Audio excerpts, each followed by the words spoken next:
Cheesy the Podcast, presented by Just Cheesy Productions.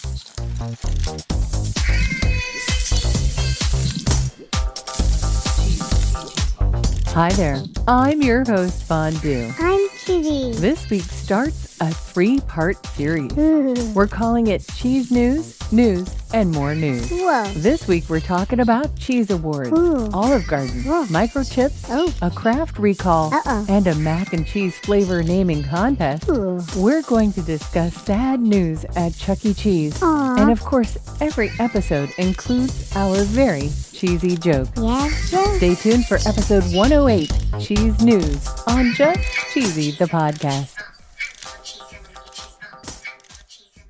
According to CNN.com, back at the end of October, the Guild of Fine Foods held their World Cheese Awards, Whoa. and this was its 35th edition. Holy cow. Over 4,502 cheeses were there. Wow. The winner was chosen live by a super jury. Ooh. It happens to be a small dairy about 2 hours from the event. Ooh. And even the event presenter didn't try to pronounce this name that I am about to try. Oh, no. The winner is Nedelvin Blah Oh, sure. from Gangstadt Gardsisteri. Oh, my gosh. I'm so sorry. The cheese is a pasteurized cow milk, semi-solid blue mold cheese. Ooh. The article says it has a sort of short creaminess and a real dense fudginess. Ooh, yum. And not to be outdone, Yeah. but apparently according to MidwestFarmReport.com, Wisconsin cheesemakers brought home 25% of all the awards presented at the World Cheese Awards. Holy cow. And this is with 12 Goudas making the cut. Ooh. A Gouda maker in Thorpe,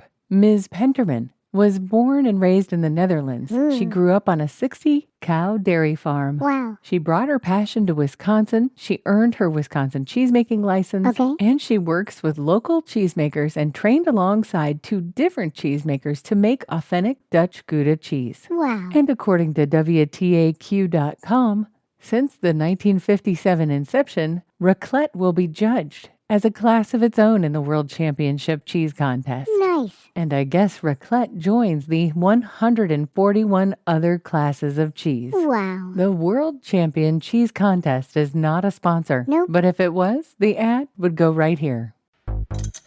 Have you ever wanted to listen to the web? Yeah. Well, Newsly makes that possible. They do? They're an all-in-one audio super app for iOS and Android. Super app. You can listen to trending articles on the web on topics that you choose and get them read to you in a natural human voice. What kind of topics? Sports, Cheese? tech, business, science. Cheese? I'm sure there's even cheese. Yay. They even have an entire section for podcasts. Are we there? Of course we are. Ooh. It's one of my new favorite podcast apps. They even have digital radio. Holy cow. Just go to www.newsly.me to download it free. Whoa. Or use the link in the description.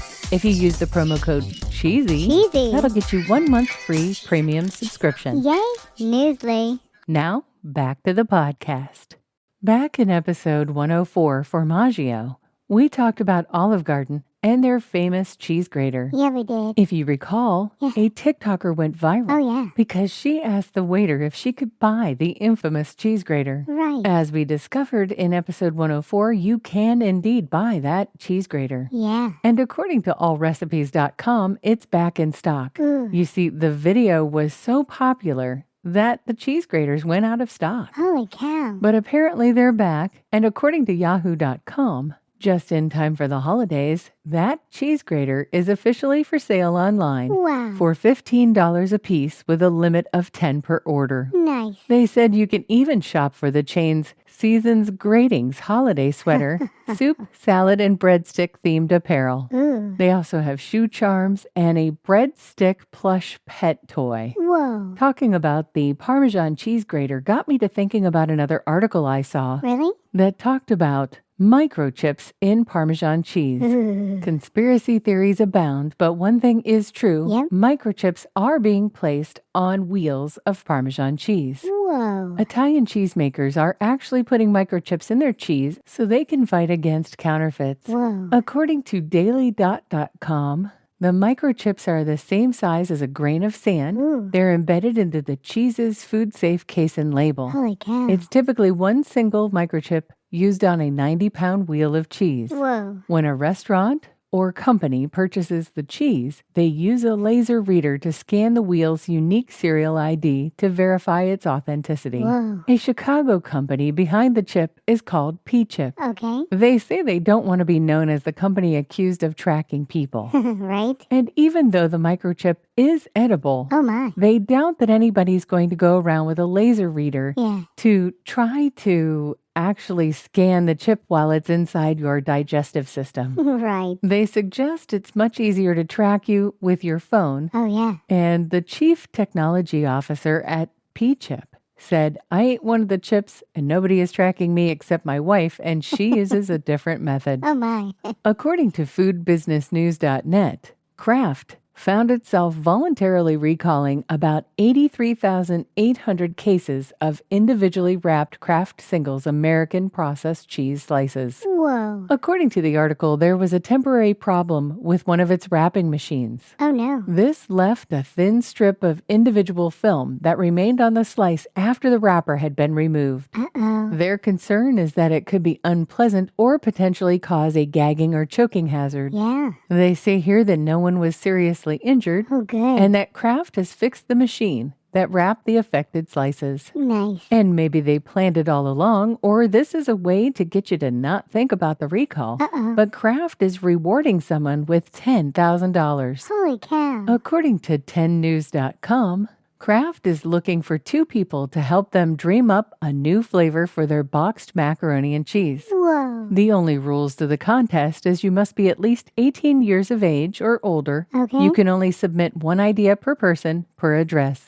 And you don't even have to create a full recipe or explain how to make it. Really? You just have to go to Kraft's website, submit the flavor idea, and they'll do the rest. Whoa. You have until December 15th to submit the idea, and 2 winners will be chosen on the 22nd. Nice. And now for some sad Chuck E. Cheese news. Aw. According to usatoday.com, all of their locations except for one in California will be decommissioning their Munch's Make-Believe Band. Aw. This is the animatronic band that has been in the place for many, many years. Yeah. They say the Northridge, California location will receive modern upgrades. Ooh. They'll get a state-of-the-art dance floor, giant video walls and screens, and the most popular kid-focused arcade games. Wow. And 400 other locations will get upgrades. Nice. And according to TMZ.com, this is not because of the movie Five Nights at Freddy's. Sure. They say it's not because the video game-inspired flick that came out a couple weeks ago is all about killer animatronic robots at a defunct Chuck E. Cheese-like play place. Right? They say nothing could be further from the truth. Okay. The decision to phase out the machines has been in the works for a while. I'm ready for a joke, Fondue. Okay, what advice did Cheese give the news anchor? I don't know. You have to stay sharp. Oh. Get it? Oh, yeah. You have to stay sharp? I'm not sure everybody gets it. Oh, I think everybody got it. Sure. And they know it's a little bit cheesy. Thanks for listening to Just Cheesy the Podcast, episode 108, Cheese News. Thank you. Remember to listen to all 3 parts of this series, Yeah. Cheese News, News, and more news. We'll talk to you next week. Stay cheesy, everybody.